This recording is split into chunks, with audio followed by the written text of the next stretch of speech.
అందరూ అనుకుంటూ ఉంటారు కోట్లు సంపాదించాలి, కార్లు కొనాలి, అందరికీ మా బిల్డప్ చూపించాలి అని. కానీ చాలామందికి అర్థం కాని విషయం ఏంటంటే ఎవరు ఎవరి గురించి ఎక్కువగా ఆలోచించరు. మ్యాక్సిమం 5 minutes మాట్లాడుకుంటారు అంతే.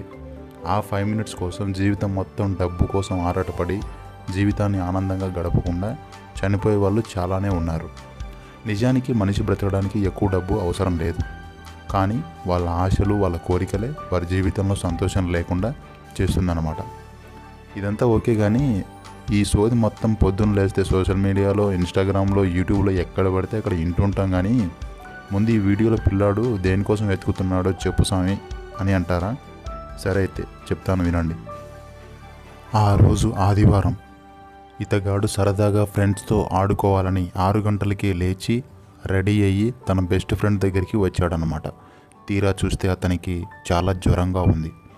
పాపం చేసేదేం లేక హాస్పిటల్కి వెళ్తే డాక్టర్, మీ ఫ్రెండ్ని ఈ లోకంలో ఎవరు కాపాడలేరు, ఈ లోకంలో మందు లేని వ్యాధి మీ ఫ్రెండ్కు వచ్చింది అని చెప్తాడు.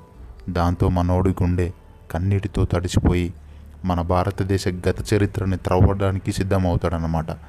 అంటే గ్రంథాలను, శాసనాలను, ప్రతి ఒక్క పుస్తకాలను మొత్తాన్ని తిరిగేసి చివరికి ఒక మొక్క యొక్క రసాన్ని త్రాగితే తన ఫ్రెండ్కి వ్యాధి నివారణ అవుతుందని తెలుసుకొని ఆ మొక్క కోసం ఇలా అడవిలో తిరుగుతున్నాడనమాట. పాపం. అబ్బా, ఇలాంటి మిత్రుడు ఈ కలియుగంలో ఒక్కడుంటే చాలు కదా ఫ్రెండ్స్, ఇంకేం కావాలి? ఆ మొక్క యొక్క గుణగణాలు ఒక ఎలక్ట్రిక్ డివైస్కి ఇచ్చే సూచనలు, ఆ సూచనలు ఎక్కడి నుంచి వచ్చినాయంటే ఆ మొక్క మన భూమి నుండి తీసుకుంటుందన్నమాట. నీ యొక్క ఎలక్ట్రిక్ డివైజు ఆ మొక్క దగ్గరికి తీసుకెళ్తే దానికి సంకేతాలు ఇచ్చే అవకాశం ఉంది అని తను ఒక ఎలక్ట్రిక్ డివైస్ వెంట పెట్టుకొని ఈ అడవి మొత్తం గాలిస్తుంటాడనమాట. రామాయణంలో లక్ష్మణుడి మరణ విముక్తి కోసం హనుమంతుడు సంజీవిని మొక్క కోసం కొండ మొత్తం తీసుకొచ్చినట్టు ఈ హనుమాన్ తన మిత్రుడి కోసం అడవి మొత్తం గాలిస్తున్నాడనమాట. మహాభారతంలో శ్రీకృష్ణుడు అర్జునునికి హితబోధన చేసినట్టు మాకు బాగానే చెప్తున్నావు, కానీ ఇంతకీ వాళ్ళ ఫ్రెండ్ ఎక్కడున్నాడో చూపించిన ఆయన అంటారా?